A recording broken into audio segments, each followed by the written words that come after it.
മലപ്പുറം സുഗതാക്കളുടെ ചോരയും ഞരമ്പുമുള്ള മക്കള് ഈ സദ്ദാമാരെന്നറിയോ?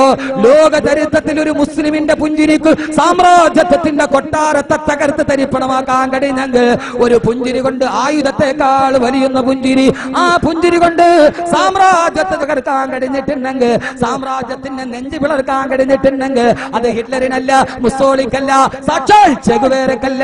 എന്റെ പ്രിയപ്പെട്ട സഹോദരങ്ങളെ, തൂക്കുകയറ് മുമ്പിൽ കിടന്ന് ആടുമ്പോ ആ സമയത്ത് കണ്ണുമൂടി കെട്ടിയിട്ട് കൈപുറകോട്ട് കെട്ടി അമേരിക്കയുടെ നായകൾ മുഴുവനും പിടിച്ചുകൊണ്ടുവരുമ്പോ കാലിൽ കിടക്കുന്ന ബൂട്ട്സിനേക്കാൾ കറുത്ത മനസ്സുള്ള അമേരിക്കൻ പട്ടാളക്കാർ തൂക്കുകയറിലേക്ക് കൊണ്ടുവരുമ്പോ ഒരു ബലിപ്പെരുന്നാളിന്റെ ദിവസം ആയിരക്കണക്കിന് ലക്ഷക്കണക്കിന് വിശ്വാസികൾ മൃതബലിയെറുക്കുമ്പോ ആ സമയത്ത് സദ്ദാമിന്റെ നരബലി നടത്തി അമേരിക്കയുടെ തൂക്കുകയറിന് മുമ്പ് എന്റെ മുഖത്ത് നിന്ന് കറുത്ത ശീലമാറ്റടാന്ന് പറഞ്ഞ് കണ്ണു തുറക്കുമ്പോ മുമ്പിൽ കിടക്കുന്ന കൊലക്കയറിനെ സുന്ദരി പെണ്ണിന്റെ കഴുത്തിലെ വിവാഹമാല പോലെ എടുത്തളഞ്ഞിട്ട് തോക്കും പിടിച്ചുകൊണ്ട് നിൽക്കുന്ന നേരെ ഒരൊറ്റ പുഞ്ചിരി കൊണ്ട് ലോക ചരിത്രത്തിരിടം നേറിയ ഒരു മനുഷ്യന്റെ പുഞ്ചിരിക്ക് ഒരു സാമ്രാജ്യത്തെ തകർക്കാൻ കഴിഞ്ഞെങ്കിൽ അത് സദ്ദാം അങ്ങ് ധീരനാണ്, അങ്ങ് ധീരനാണ്, അങ്ങ് ധീരനാണ്.